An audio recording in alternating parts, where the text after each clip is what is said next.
தந்தை சுகம் காக்க தனது சுகம் மாய்த்தான் சந்திரகுல தோன்றலெனும் பீஷ்மன்.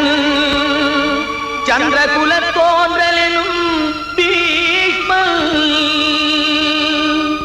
முன்னறியும் தெய்வமடா அன்னை பிதா. முன்னறியும் தெய்வமடா அன்னை பிதா.